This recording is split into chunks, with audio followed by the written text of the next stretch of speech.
やったことないをそれないでさあフューチャーヒーロー走るんだ追い風を受けて Hello everyone, Treyman1 here. We're back with another Pokemon Sun and Moon anime review, guys. Today we're going to be covering episode 101, the twin sparking Gigavolt Havoc of Friendship. So let's go and get to this summary. This is the second part of the Zeraora two-parter, and then I'll go ahead and give my thoughts. The episode continues off from where we left off with Ash realizing that he's at the Pokemon school and realizing that he's actually in the Alola region. And this is where Dia comes to the assumption that basically they're in a parallel universe. Dia then goes to explain what parallel universes are and basically the multiverse in Pokemon. Basically saying that the worlds, even though they're so similar, they set off into multiple paths based on the decisions that people in Pokemon have made. And basically, something happened to bring Ash to their world. We then find out that Guzzlord came to this world basically not only because of it just showed up out of nowhere, but because of the humans basically all the not taking care of their world basically. It took place over 10 years ago. About 10 years ago is what Dia said. So basically Guzzlord's been here for about 10 years, confirmed by Dia.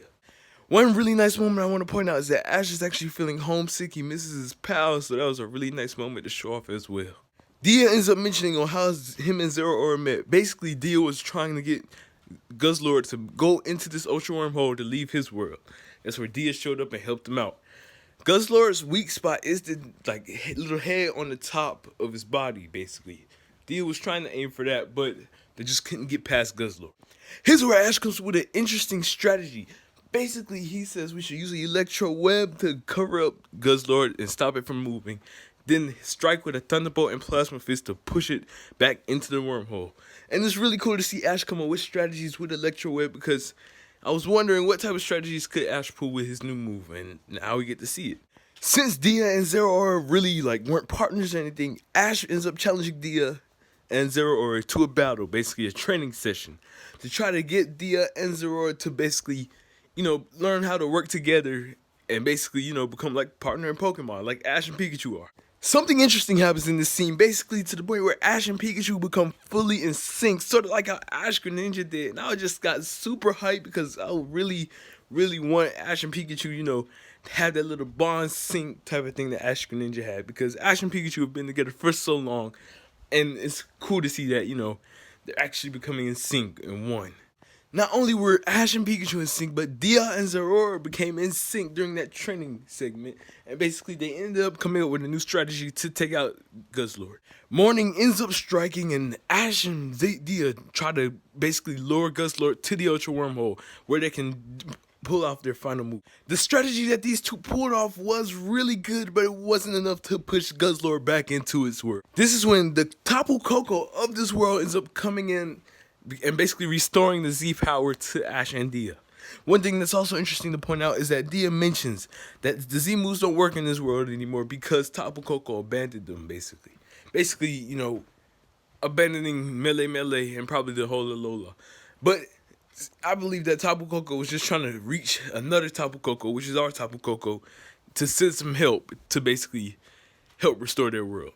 Following that, Ash and Dia end up using their Z moves with Gigavolt Havoc. Tapu Koko also uses an Electro Whip to try to stop Guzzlord from moving and actually hits Guzzlord on the top of his head, basically the little spot, its weak spot. So it ends up stopping Guzzlord for a bit for Ash and Dia to basically use the final blow. After that, Ash battles Dia one more time, basically to try to get back home. Tapu Koko ends up opening the portal in the sky, and basically he just needs a little more electric energy power to be able to send Ash and Pikachu back, while our Tapu Koko in our world was readying Ash's return, basically. I got to say, the animation in this battle and just overall in this whole episode was really, really nice. And it's also interesting to point out, when Ash and Dia were battling, they were almost basically even with each other, so it's good to see, that Pikachu is equally matched with Zeraora now. In the last episode, I believe he lost because, he had to go against Coco and then, Guzzlord. So I understand why, Pikachu lost that last round. Dia then ends up promising to Ash that he will restore his Alola and to make sure that Ash take care of his world as well. and Ash agrees and promises that they will battle again. The episode basically ends off with Ash reuniting with his friends and Dia and all the other Pokemon that live in Dia's world, looking up into the sky. Basically, as Tapu Koko restores the Z power and the light to that world. Overall, I can say this two-parter has been simply amazing. One of the most hyped arcs in the Sun and Moon anime so far. I really enjoyed it from start to finish, and I'm really glad that, we got this arc to show off Guzzlord, to show off, the destruction that Guzzlord can create. Will we see Guzzlord in our world? I don't believe we will. I believe this is the end of the Guzzlord story. Guzzlord has been sent to its own world, I believe, so yeah. I don't think Guzzlord will come to our world anytime soon, especially with Dia, telling Ash to take care of his world. One interesting thing is that not only were Ash and Pikachu fully in sync, but also Ash Greninja's theme ended up playing in this episode when Tapu Koko restored the Z power, and oh my gosh, I was so surprised. We have not heard the Ash Greninja theme since X, Y, and Z has ended, and oh my gosh, I was so pumped when I heard that theme play. I was really excited. And I was really glad that they actually played that theme again. It was really nice to see. At the end of the episode, Ash ended up promising Dia that they will battle again. But normally when Ash make a promise like that, we really don't see them battle again. But Sun and Moon has been really good with their continuity and keeping their promises. Like Brock and Misty are coming back next week for crying out loud. They promised. And they actually kept up to it. I do believe we could see Zeraora and Dia again, especially since the fact that they're in the opening. Now, one thing I hope doesn't happen is that Dia doesn't enter the league. I really wouldn't want that to happen. Mostly because Dia would be the type of trainer that would, come in, win the league at the end. No, I hope that doesn't happen. I like how they're setting up the Alola League so far now with, Gladion, Hao, possibly Masquerade, and Iluma and Kiawe.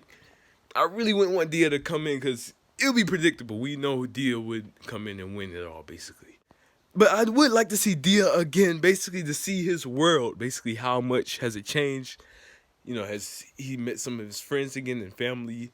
Basically, his Alola basically returned to his original self. Now, there was one line in this episode that Dia said that surprised me and my buddies when we watched this. Basically, what he says is, after the Electro Web Thunderbolt clash fails, he says it's time for us to retreat. Ash is like, no, we can't do this. We're so close. Dia says, how you think I would feel if this thing killed you too? Basically, either hinting that Dia has lost someone else to this Guzzlord, or maybe something has happened. As we've seen in his flashbacks, he had a Litten. We don't see that Litten anywhere, in this arc.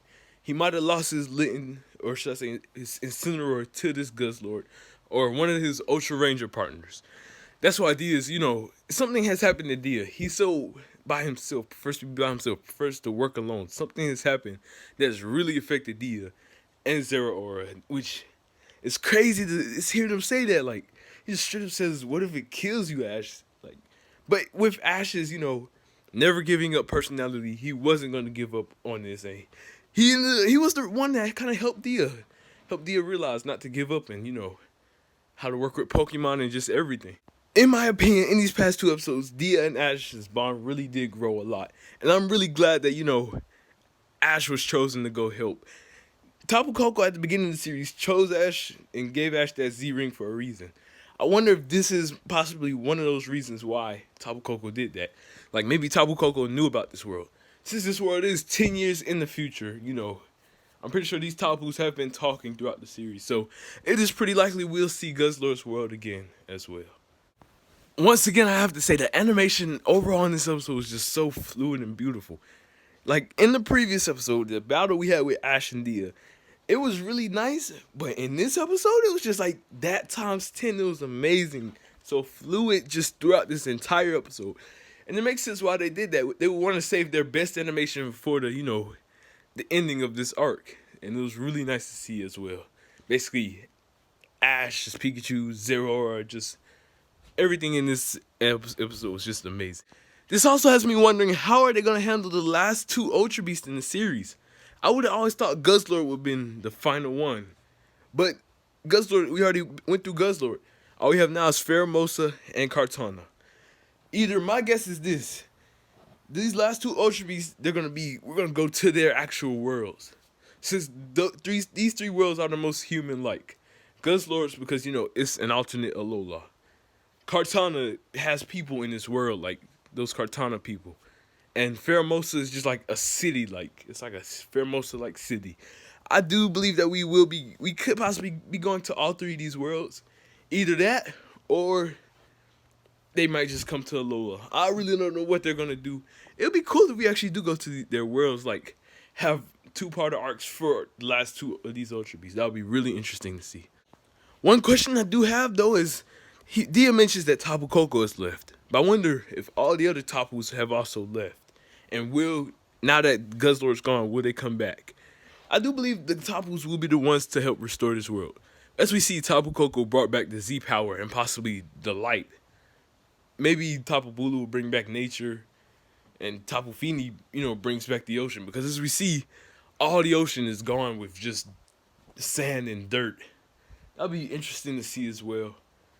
And basically, as for the buildings being repaired, I'm guessing the Ultra Rangers may actually end up bringing more people back to help restore this Alola. I really do hope, though, we will see this Alola again. Because it would be really nice to see, how much has changed, how much Diaz has progressed in restoring this Alola. That would be really interesting to see. One thing I also like to point out is that Ash realizes that this Tapu Koko is shiny. Basically, because, this is their world's normal Tapu Koko. But if they see our world, they'll probably be like, ours is shiny. I'm guessing that, maybe all Tapu Kokos and the Tapus have different, color variations. That would be cool as well. Or it's just that this world has all shiny Tapus and our worlds have all regular. We didn't see the other Tapus, so we don't really know. But that would be cool if they do that, actually. Once again, this is one of the best arcs since Sun and Moon. If you guys have not watched episode 100 or episode 101, I do recommend you guys check these two episodes out. They're really enjoyable. Let me know what you guys thought about these episodes if you did actually see them. Do you guys have any theories? Do you guys believe that we will come back to Dia's world in the future of Sun and Moon? Thank you all for watching, and I hope you all enjoyed. Don't forget to leave a like and subscribe. TradeMan1, peace out.